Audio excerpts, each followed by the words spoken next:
Welcome to the Sports Economist, the podcast where we dive deep into sports economics. I'm your host, Shirin Mollah, and today we have Maggie Hughes, and she's a consultant in strategy. She has a background in economics as well. And we have Quentin Wolfe, and he's a video producer. Welcome, both of you guys. And I met them from Midnight Runners in San Francisco. I run with them whenever I'm in town, and it's the most fun. And they're going to go into detail on what they do. Today is one of the boot camp days, so I love to hear about it. Welcome. Great. Thanks for having us. So I wanted to ask you, what was your memorable Midnight Runners moment? Either personally or as a group? I feel like if you ask me this and my answer will change depending on the day of the week because I have so many memorable moments. Right now we're in the lead up to Beta Breakers, which is this May, and it's a big iconic race in San Francisco and Midnight Runners birthday weekend as well. We're celebrating our 6th birthday this year. So for me, I think every Beta Breakers has been particularly iconic, but last year in particular, we did something that was so very, very silly, and I think exemplifies the Midnight Runners culture. We all dressed up as crabs and did crab rave on the side of the course as we were cheering, and there were probably about 100 and 150 of us on the course, and it was just so antithetical to a typical race experience where everyone's just so serious, and this was the epitome of having fun and being goofy. And yeah, it people still talk about it to this very day. And looking forward to Beta Breakers this year. But yes, that's definitely one of my most memorable moments. And our new theme is coming out soon, so that's very exciting. Big day. So yeah, mine also changes just depending on the day, but the first one that came to mind was probably my first run with Midnight Runners, just because I have always been someone who's raced and ran in costumes and never really had other people who did that, which is totally normal because who does? And then moved to San Francisco in 2022 and discovered Midnight Runners just through a friend or through the internet or something. And the first run coming up was a party run, which was 70s Summer of Love themed. And I went and they had the music and it was a big group and it was on Ocean Beach with a bonfire afterwards. And everybody had their flowers on and their tie dye. And it was very much, wow, these are just as silly, unserious people as I am. And I've been coming back pretty much since that day.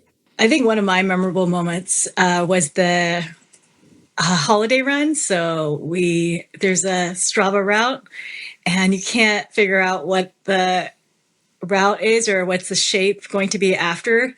And this past Christmas, it was a reindeer, and it was amazing because we had to go up the hills, but it was the whole entire time we were just guessing. We were all okay, what could it be?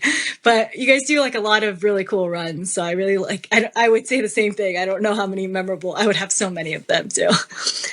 So Midnight Runners meets at night, and it brings music and turns the city into a playground. What inspired this unique format? So Quentin and I both benefited from an established joining Midnight Runners after it was established and well underway towards its growth. So Midnight Runners was founded about a little over 10 years ago in London. And since then, we're now in 18 cities around the globe. So even by the time Quentin and I joined, it was very established in San Francisco. I think we're celebrating our 6th birthday this year. So we joined halfway through the midpoint there. And yeah, I think Midnight Runners definitely benefited from being, I would say, slightly ahead of the curve in terms of run club adoptions. I know certainly there's a huge boom of run clubs in the US. I feel they're popping off in all major cities and small cities. And I think there was a lot of need for that kind of community that Midnight Runners was able to take advantage of, particularly even before the pandemic. Certainly there was a big need for that type of community after the pandemic as well. And yeah, I think it is just a model that works in every city. It's an inclusive model. It's a high energy model. It's not a runner focused model. It's a community driven model. And I think that resonates with a lot of people. 18 global, 4 in the US, which we are the only country with more than one city. So that's always a fun bragging point. And we have 2 in our state alone. It's the most fun to go to the Midnight Runners in different places and then ask the leads if they know you guys or you guys all know each other. And then once I was in Tokyo and I met one of the lead. I saw one of the leads from LA there, but it was not even planned, and it was so fun.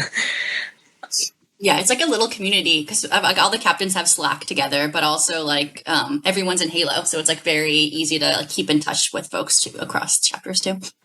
So I see Midnight Runners everywhere. I see it on Instagram. I see it on Strava. And it's become a global movement. So what do you think makes it universally appealing? I would say it's just like a very unique format, kind of what Maggie touched on. Like it is not show up and train. It is super pace inclusive because of the way we run and like how we stop every mile to do a workout. And so you can make it as easy or hard as you want. Whereas like you can show up, you can run multiple 6-minute miles, or you can show up and take it easy. Or if that is your hard pace, like run 12-minute miles and you are still interacting with people of different paces. You're still finishing with people of different paces. And we always say that like the run is only half the event. And so I think that's also appealing that there's a social aspect to it. Like right now, for example, we have a captain who hurt his knee and can't run with us anymore, but still comes to the bar afterwards, like hang out, chat with people and still catch up week after week. So I think knowing that you are still part of the community, even if you aren't running at the time, is super appealing because it really is like as much a social club as it is a run club. And that's what at least kept me coming back because I was initially not a fan of the running style. I was like, why do we keep stopping? This is so annoying. But then gave it an open mind, an open chance, and eventually like got immersed into the community. And here we are like almost 3 years later. As a runner, in Midnight Runners, I find that you guys have something very unique. As you said, there's captains, but there's captains that stay with you. There's in the front, in the middle, and Maggie was that's why I got to know Maggie as well as, and in the back. And you guys like make sure everyone's, finishes that, like they're at the end, they are at their pace. And that's very inclusive. That's something I noticed as a part of your guys' group. So I like it. As you know, I come back. I love to hear that. That means a lot to us. And I think it's both like the format we implement, but also like a cultural thing too. So from like a format perspective, stopping every mile, making sure people regroup, we spread captains out from like the front of the group towards like the latter half of the group.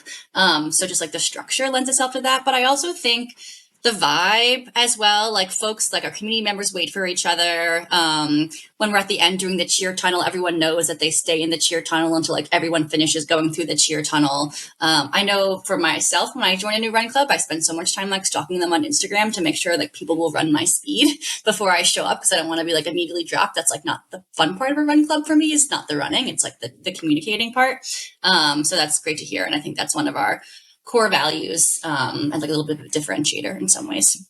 So have you noticed the group's impact on participants' mental health, motivation, or sense of, belonging in the community, or even their drive to do marathons or half marathons? Yeah, I will say the cool part about like running and where it is today, just via like Strava, Instagram, stuff like that, is that there is so much tangible proof of what people get out of Midnight Runners. Like especially since we've been here doing it for 2-ish years now. Like we have met a ton of first timers who are now fully immersed and have found their own groups within the group, or like first timers who are now captains, which is always just like crazy to see that whole experience. But then, yeah, you see people talk about it on their Instagram posts, on Strava, on Halo, just about like so much fun, met new friends tonight, or like so glad to be surrounded by people who are as goofy as me. And then you see them, meet those friends and they'll like suddenly start doing races, whether it's set a PR or a new distance, or they're traveling for races. Or like, I think to go back to coolest memories, last year we had a partnership with a relay race company, Ragnar, and a first timer won the race entry, which consists of a 12-person team. And the race was about like 5 or 6 weeks away, I want to say, maybe less. And within that time, a group of like mostly strangers of 12 people came together, ran this relay race in Utah together. And like a majority of them are still friends and still do group activities together and stuff like that.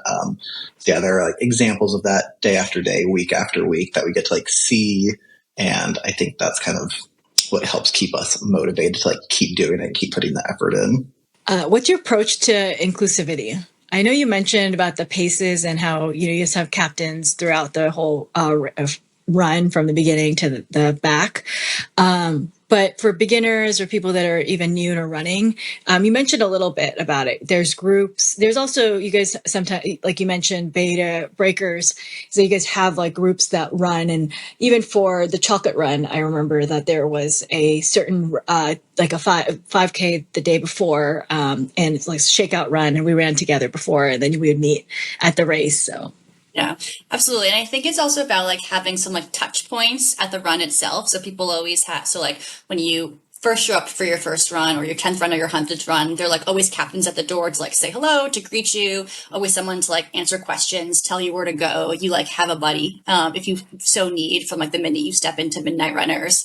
And then those captains are like available to you throughout the run. And after the run, we make sure to like meet each other out. So we go back to the bar again, people have like that touch point of someone to go to and talk to, someone that they always like know that they can have as a friend. And then, yeah, I think like, also just like the focus as a run club is not about like being in the front or like training for races, or like going fast. Whenever we have like events, we try to like make them as accessible as possible. So like our long runs are like run at a more community pace. So we like try to find kind of like the center of gravity for like different pace groups. And like having like a mix of different types of events that appeal to different people as well. So it's not just long runs. It's also like shorter pastry runs. This past weekend, we had a bunch of non-running social events. So seeing people can like find themselves like in the community as well, I think makes it more inclusive. Certainly, we're not going to be everything for all people, but hopefully like some people can find their connection to Midnight Runners, even if it's not just the Wednesday boot camps. Yeah, Also, and like the other, oh, sorry, let's say add two things to that. So like in terms on the running side, we do like a monthly 5K, which is more introductory. So if people are kind of intimidated by running a full 5 miles, they have this shorter intro run. And a lot of time those are in new neighborhoods. So we can also find new people who don't always come out to the Embarcadero. And then from like a diversity and people who come aspect, we really try to put a focus of like having a diverse captain group, whether that is like on the outside, ethnicity, culture, stuff like that, just how you look physically, or like inside identity, sexuality, that kind of stuff. So we try to represent as much as we can so that everyone kind of sees themselves in the captains and feels comfortable, like not just joining, but being able to approach us as well. you guys also do a stretch in the beginning and at the end, and it's like a circle, and it's like it already brings everyone together. Like when I first, just to start off, it's just a way to just feel so inclusive. This is from as a runner's perspective, joining your group. So, yeah. And, not that I don't think a lot of people know this, but you actually run with very big speakers, on the back as a backpack, all of these hills. And that's what the captains do. That's not just run, not just lead the whole entire thing, but you guys also carry a very big backpack, which is a speaker. You guys did talk a lot about, you have these events. You also work with, some of the races that we all run together and from the club. If we look at this as an economist, is that even when we're going, so we have a meetup spot. We have this meetup spot. We also hang out after the runs. That's just one. It could either be the pastry, we have a coffee run, or we sometimes just meet after for dinner. How does Midnight Runners contribute to the local economy through whether it's running tourism, small business support, or city branding? I think like there's two ways to think about it. One is like our collective purchasing power as like Midnight Runners, like coming together every Wednesday or for other events as well. And then also as a potential customer base, as well, for people that want to like come in and work with us, in like a partnership or sponsorship format. And I think from our purchasing standpoint, we have, a unique ability to bring a lot of business to organizations with our on Wednesdays. And we've tried to be thoughtful about like the types of businesses we patronize, particularly we're often limited by space. So sometimes the businesses we work with are just like the ones that can like host us, from like a space perspective. But when we have some of our smaller runs, we try to be thoughtful about working with like minority businesses or like woman-owned businesses. And when we have like different, months of the year, and we had like Black History Month, working with local Black-owned businesses to like take our run to those locations. So we do that type of, we try to be thoughtful in that perspective as well, as like directing our attention towards where we can like move the needle and be impactful, and not just like partner with anyone in the SF community. And I think it's like an exciting thing for, there's so many run clubs right now too that have the opportunity to kind of like elevate businesses and be thoughtful in that. And to the best of our ability, we try to make that part of our core values. Have you noticed any changes in neighborhoods where Midnight Runners is active? There's new businesses or more public engagement, or any differences? So because we run so often in like the same spot, typically like on a week-to-week basis, it's a little bit more like urban setting, and then we sometimes go to other neighborhoods. I wouldn't say we see that type of change, but I will say we like see changes in the business we work with and being like more and more excited to host us for future events. Like the first time it's like, okay, like who is this run club? Like sure, they're going to purchase from us, but not necessarily be as excited. And then once we start to go back, they're like, oh, this is like a really fun group of people. Like they're great customers. They buy a lot. They tip. They like are a good time, and want to like have us back in the future. So we definitely see that type of like feedback loop in terms of people we've worked with once or twice, like being excited to like work with us again in the future. From an economics perspective, I feel like if there was like a Midnight Runners in a very rural area, we would be able to like see a very big, like we would just be able to see that. But like even in economics, we study stadiums, and we're like, okay, well, stadium like Oracle or the Chase, its center, it's already in the city itself, so it's so hard to decipher that. But I strongly believe that running communities make an impact on local economy. I just want to give like one example. There's like a relay race that we do that Quentin was talking about earlier, Ragnar, which like goes through more suburban and rural areas. They have like locations all over the US. And even though the fact that it's not like recurring, so they'll go like once a year to those locations, but even just like on that day, you'll see like local businesses like set up stands or like try to capitalize on the runners coming through. And those are places that like don't see big races, or like don't see a lot of foot traffic from runners, knowing that they, on that specific day of the year, we'll get more foot traffic. So I think that, to like your thesis, I think that kind of validates that. And that's just like one day out of the year that these communities can benefit from it too. Even if there's like the point that you have there where they just run through it, I wonder if they just see that could also make an impact on the physical activity, like in like just areas that they don't really usually see, run clubs or like these races, just kind of like becoming more inspiring or motivational is like something interesting.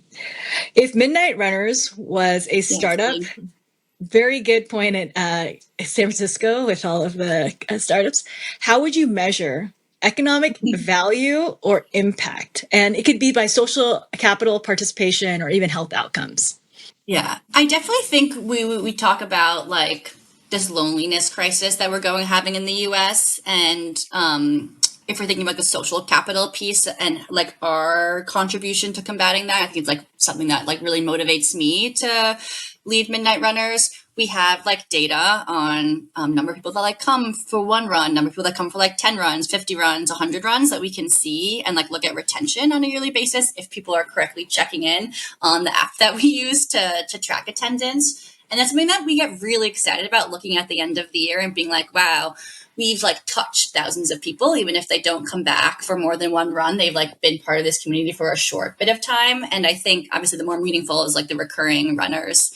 And there's like little internal competitions to see like, oh, who gets the most like check-ins this month, who's coming to like the most events. I think that's like a proxy for engagement. Obviously it's not perfect, but I think just general engagement in the community is something that's really important to me. I think important to like all the captains, and what gets us excited about being leaders. So that I think just like how we track, looking at, people who come back for more than one event. Quentin, did you have anything now that you wanted to add? Not a ton, but like to build off of that, like it is fun seeing the data, because other than just internally and like seeing our people get very into it, which has been a kind of new thing, is like comparing across other cities, both like from a competition standpoint, but also a motivation standpoint. Like, what do these cities do differently? Is it the types of events, the frequency, or just like where they are and the culture in that area? And so kind of testing out and taking advice, in our global Slack channel of what other people do and seeing, does that work for our community as well? Do more people come? Like in terms of impact and recurring runners, Midnight Runners used to very much just be our weekly runs, and then maybe we do a pastry run and a long run. And like as of recently, we've done a lot more like the Strava art run, for example, stuff like that. A lot more non-running socials. And so it is fun to see the certain events that people get mostly excited about, which sometimes aligns with what the captains are most excited about. Sometimes it doesn't. But regardless, it is fun to see just kind of the ebb and flow of certain events versus others. And I think too, on like an impact metric performance, something that we've been thinking about is the type of partnerships that we do also like throughout the year. So we don't have like a title sponsor. We're free to work with, whoever gives us like the most benefit from a monetary perspective, but also from like a cultural perspective. So it's fun to like look back and be like, oh, we worked with like X number of like local sponsors or like local partners or folks that are really aligned with our values. So that's something that we definitely like keep track of. And we used to have a title sponsor, and since we no longer have one, it's been like a year or so since, I feel like a benefit has been like the flexibility to do work with more startups in the area and like be more flexible with like who we partner with. So that's like a fun, obviously it's a lot of work internally to kind of run and manage those partnerships, but it's fun. I think our community gets a lot out of them, and it's a way to like help elevate, brand awareness for companies that we as captains think are interesting too. Your guys' collection of data is very interesting. I obviously check in, but I didn't know that you guys use it. But looking at the events too, it's like you can focus on the events that more people are interested in and do more of those. And then that's a very good way of capturing, especially in economics. There's so much data out there, and in sports as well. And in running, we don't see that much in all of this run clubs.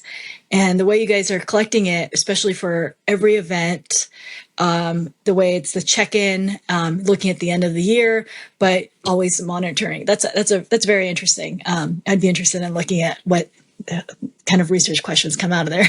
So, yeah. Yeah, and I will say, like, in terms of the data, it does help us with sponsorships in the way that, like, every run club says we have this many people, and like I'm sure it varies on how they calculate that, whether it's like looking at a picture and estimating, or it's like a group chat, how many people have ever joined. But like the cool thing about Halo is like we have our numbers of who's been active the last 30 days, and you can compare RSVPs to check-ins. And so like when we're going to a new venue or talking to a potential partner for an event, we can say like, this is probably how many people will sign up, and this is like a more accurate count. So like, can we maybe raise the maximum capacity or something like that? Or like if it's a shoe brand, this is probably how many shoes you should expect to bring for a demo, stuff like that. So it is helpful because we can give accurate numbers that we actually have, the data and proof to support, versus just saying, this picture is big, look at it. Maybe it was a special run, maybe it wasn't. Trust us. To incentivize folks too to check in, because certainly it's a little bit of an annoyance to open your phone and check Halo and check in. We have some like nudges to help out along the way. One is at 10 and 20 check-ins, you get a t-shirt, like a free Midnight Runners t-shirt. So that incentivizes people to get to 10 or to 20 check-ins. And hopefully at that point, you've done it so many times that it becomes a habit of just like checking in. And then to keep, if the habit is not strong enough, we also have like a patch that people get at 100 check-ins. And if we had the budget, I think we would love to do more check-in incentives like along the way, if that became a possibility for us in the future. But I think the 100 is something fun for people to aim for as well. Like you get a patch when you get to 100 check-ins. And this is possible. Yes, and this is not only in San Francisco. This is across all of these check-ins you can do in any of the Midnight Runners cities. So do you guys ever like compare the events in attendance, get some ideas, like chat about the events? A little bit. Like we have a quote unquote global events channel in Slack. And so sometimes if we're just like having a lull or, no big milestone events are coming up, we'll post just like, hey, is anybody doing anything interesting? Or we'll send out something of like, here's a recap of the super cool events we've done in the last 6 months if it gives you motivation. Like I know one that I think is, unique to SF as far as I know. Is like we do a holy color run every year. And like our people absolutely love that. I think we had maybe 300 people come out this year. And it's just like super fun. We've been doing it 3 years now. And we always just post on the global channel, like, hey, would highly recommend this if your community would be into it. Like, it's fun, it's different, and you can still kind of keep the format of the run. It's easy to put on for the most part. Yeah, every now and then, or if just like on Instagram, if we see a fun event like related to a race or something, we'll reach out and say, hey, do you have any connections that might also be in San Francisco, or like what logistics went into this? Which is the benefit of being a global chapter, because other people can do some of the experimentation for you. You also did something for a positive impact because it was Earth Day. Yes. Do you want to mention that since it was just a few days ago? Yeah, so we just did like a plogging run, just like picking up litter while you're jogging. Ours is more of a leisurely walk because it's nice out. But yeah, I think last year might have been the first time we did it, or the year before. And yeah, ideally we would do it not just when it's Earth Day, because the places we went were pretty pristine to start with by the time we got out there. But we did try to make our own impact by like going out to Ocean Beach, going through Golden Gate Park. We had like 20 or 30 people out there, just not to run, just to hang out, chit chat with friends, and pick up some trash in some of the areas we run in.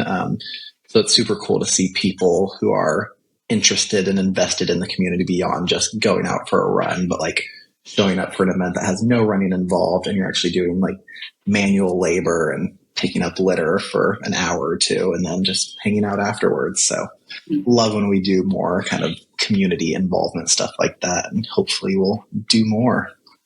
Midnight Runners is run by volunteers. So what's the motivation and retention when there's no traditional compensation? Yeah, so I think this is actually like super important that we don't have payments. Like there are 2 paid employees in all of Midnight Runners globally, like one person who has operations and a global treasurer. Aside from that, like all the captains, the board, and everything we have is all 100% volunteer based. And I do think that keeps captains motivated, because for the most part, they're not sticking around just because it's a nice gig with benefits. Like Maggie mentioned, we used to have a title sponsor, so there was a little bit of maybe that ulterior motive of, oh, I get free clothes and shoes a couple times a year. But now we don't even have that. So people are doing it purely because they love it, and because everyone who's a captain was originally a member, and so they know what they got out of the community, and so they are doing it primarily for the role of, or for the purpose of, giving that to other people and kind of paying it forward. And we do like 6-month commitments in San Francisco, and so people can kind of check in with themselves, check in with us twice a year to see if they still love it, or if they don't. And like, if their time has come, that's totally fine. But I do think it's a big part of keeping our captain crew like very healthy and very into it, is that the purpose they do it is for the community and not for themselves. Yeah, absolutely. And I'll echo too, I think that drives from the point that everyone's actual like paid career paths are like very different than being a running lead. So it's not even like there's like adjacencies into, furthering your career in some way by being part of Midnight Runners. Like we have folks that work in tech and in health, and I work in consulting. So it's like a fun separation of like church and state a little bit, I think, in that way too. And I think, yeah, again, just like drives home Quentin's message that it's more about like personal fulfillment and like giving back to the community. And it's fun too to like have a crazy idea and then make it a reality. There's a lot of room for creative leadership for the captains. We have a model of like things that we do every Wednesday, and we have like great structures in place to support that. But a lot of the fun innovations that have taken place is because someone has like a fun idea that they just kind of want to run with. And if there's enough traction, it can become like a staple in the community as well. Like our pastry runs that we have once a month now was once just like someone's idea to go and run and get croissants afterwards. And now we do that like once a month. Last year we did like a whole long run training series around the SF Marathon because we saw like a need for that in the community. So it's fun to be adaptable as like a captain as well, and get a pulse in the community and like give back. And really, I feel like go deep in a way that's we don't really have the opportunity to do like on a daily basis. Yeah, and as a member, I actually see your guys' enthusiasm, and it really motivates us as runners. So I appreciate it, and I'm sure everyone else does too. So Thank you. on to the big races and just even 5Ks, and running is not just for these races. We don't just go. We have to pay for the race, and some people travel for the races. There's a gear that they have to wear. Have you seen any changes in runners' consumer behavior from maybe spending more to the races or traveling? I can tell you that I definitely changed mine.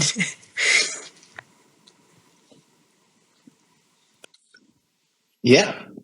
Or do you have something?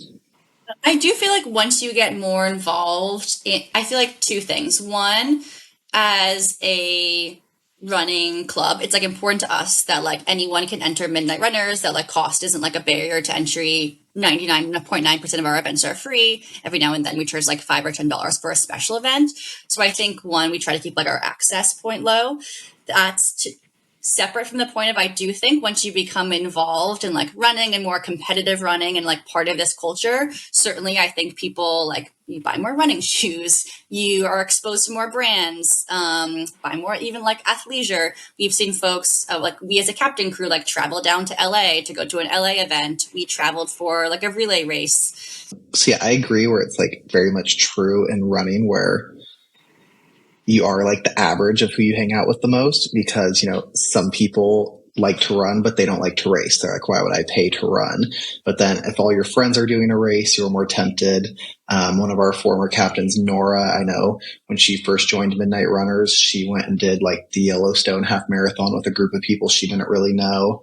And so, yeah, when you see other people doing that or like doing the majors, you are more tempted to travel to run and like make it part of your identity, so to speak. And then same kind of thing with gear, you get more into it, or just like if you run more, you naturally wear through clothes and shoes more often. If you're with a club that does a lot of demos, again, you're more exposed to it. So yeah, I do think once people get fully immersed into the running world, then it's only a matter of time before you are spending money on the more serious stuff, so to say. Maggie, you talked about incentives, and you were actually getting to a lot about the behavioral economics, which is something interesting in running, cycling, and similar sports that we think that are individual sports. But run clubs are very motivational. When you're running with somebody, even one person can tell you that when you're running with somebody, it just makes you want to run even further or maybe faster or even run a longer distance. But what are some other behavioral nudges that you see? You guys have music, the vibes there, the nighttime. What else do you see there?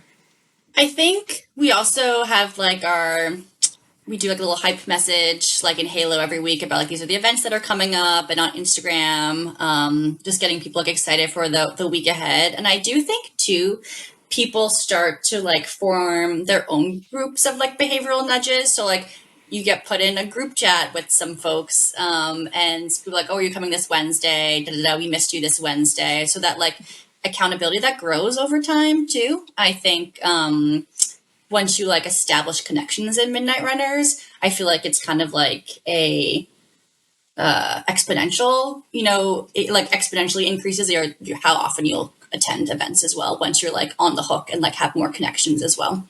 Yeah. So the other thing I'd add on behavioral nudges is certainly we have like some of our own in place. But I do think once you come to more Midnight Runners events, like the behavioral nudges you get from your friends like increases exponentially. So once you like join side chats, or like have people like, oh, I didn't see you at the run, or like, are you coming to this? Creates like this sense of accountability that becomes like stronger and stronger, like the deeper and deeper you embed yourself in the community. And that's something that comes from us just making a sense of connectedness with our runners, but is mostly like ultimately ends up being community generated.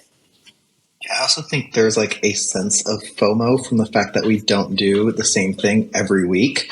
Like even if 90% of the time we are meeting at the same spot and like running the Embarcadero, we are changing like the actual route, even if it's just ever so slightly. We're changing the music we listen to, the workouts we do. Every now and then there's a theme, whether it correlates to like a holiday time of year or just because we felt like it. So I do think there's that sense of like, oh, it's going to be something new from the last week. It's not just, oh, it's the same exact people and route, time and place as the last, so many weeks have been. So it keeps it exciting for people to come back and see like, oh, what's it going to be this week?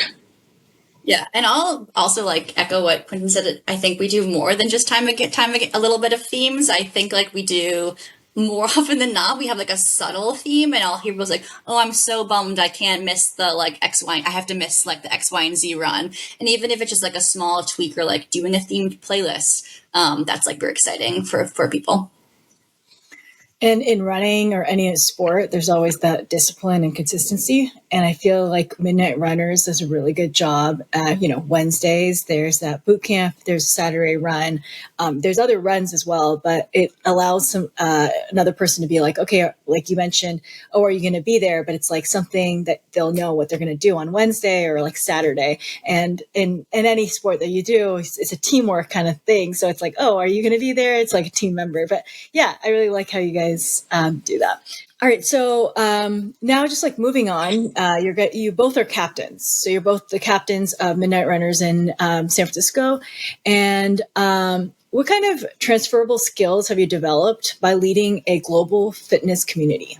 Yeah, I know the one Maggie and I joke about is that we've become great at HR, like dealing with issues. Like it doesn't happen often, but every now and then it's like, when you're dealing with thousands of people, you're going to get some people who don't get along like 100%.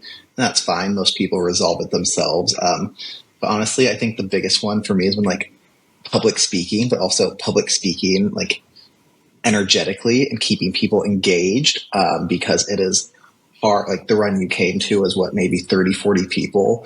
That's one thing, but trying to like quiet down 200, 250 people and get them to pay attention for even like 60 seconds can be such a challenge. So it's like, how do you do this? How do you not linger too much, not talk too much? Just like be quick, concise, to the point, keep people focused for just enough time to get the point.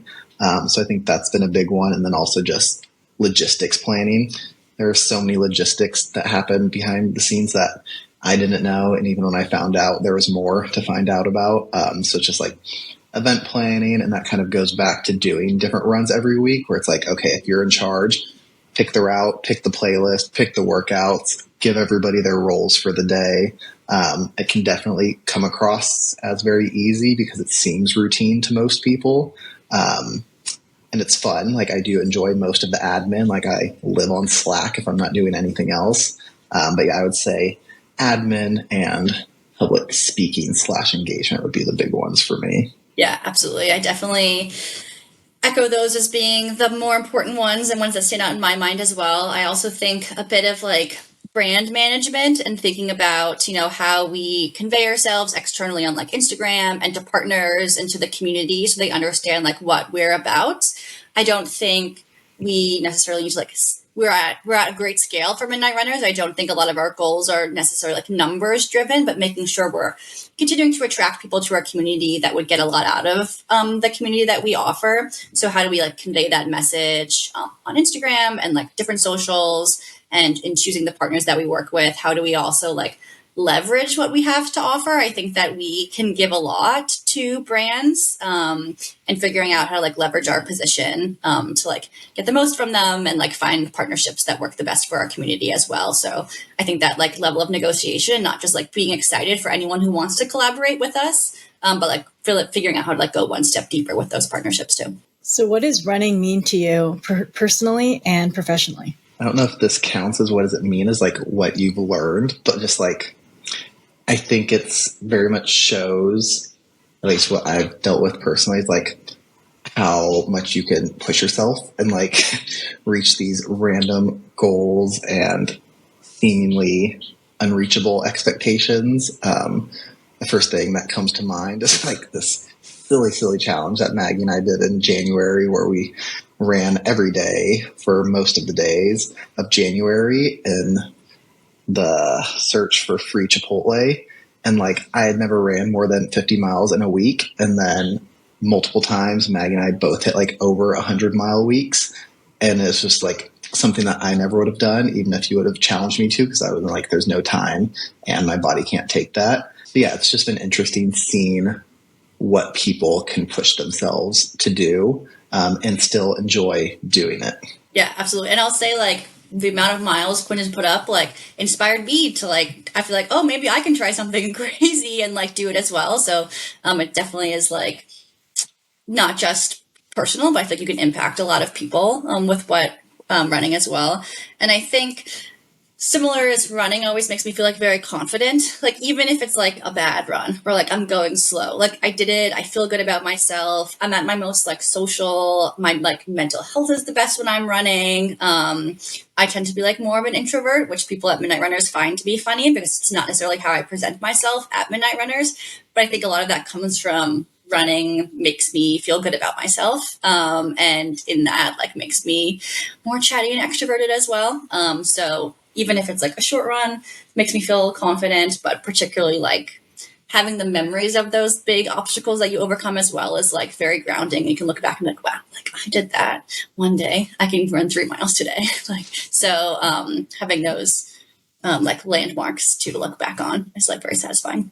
If Midnight Runners had a theme song or playlist that captures the spirit of the group, what's on it? I'll let you lead this one. We have like, it's funny because I feel like it kind of, we have different songs that go like in and out of fashion with Midnight Runners, and there's some ones you like put on and like everyone goes crazy. I'll say I love Pink Pony Club by Chapel Rowan. I think like a lot of it are like finding your people and like finding your spirit and being comfortable in yourself in like a community. I feel like is a lot about what Midnight Runners is about. I also think people in MR love that song in like all capacity. So maybe it's not like a classic Wednesday song for us, but like at parties when that song comes on, like it hits. It's a good one. Very funny question, just because we do run to music every single run for the most part. But I think the ones that are like the staples, I would say that Maggie kind of touched on, Crab Rave is a great one. Murder on the Dance Floor has been a great one. Trying to think of what some of the other ones. Azukita, the Cha-Cha Slide is very much like a San Francisco theme song in a sense. So yeah, there are definitely some that you will, if you go to Midnight Runner San Francisco enough, you will hear on repeat and just see like heads turn as soon as like the first beat from a certain song drops, or like Murder on the Dance Floor drops and everyone looks for Maggie because everyone knows that's her theme song. So yeah, it definitely depends, but I feel like we could come up with a solid playlist that would be like our theme songs. Describe Midnight Runners in 3 words. We might have the same ones, but I'll just say it really quick. I think mine would be, it covered a lot of topics that we've covered thus far, but I would say inclusive, hype, and silly are the 3 words I would use to describe Midnight Runners. Two of mine.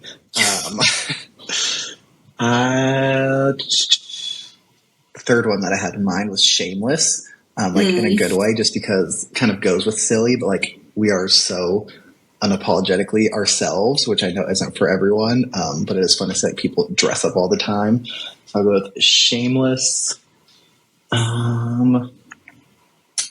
I think we should write them down so that we didn't, so that like you would know he wasn't copying, because I feel like we do have similar ideas. Oh, I know you guys because of what you guys post on Strava and things like that.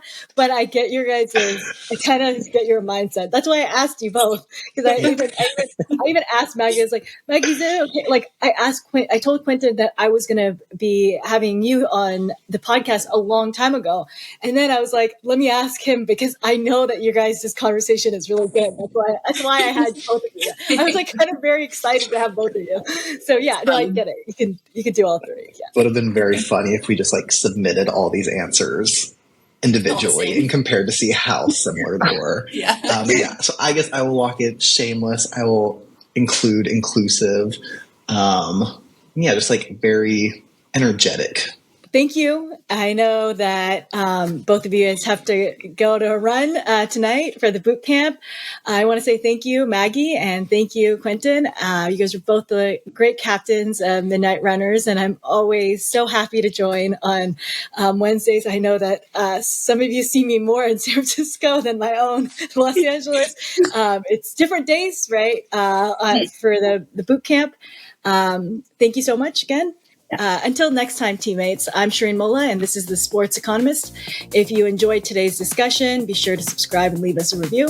And don't forget to follow us on social media for more insights into the fascinating world of sports economics. Thanks for tuning in, and we'll see you next time.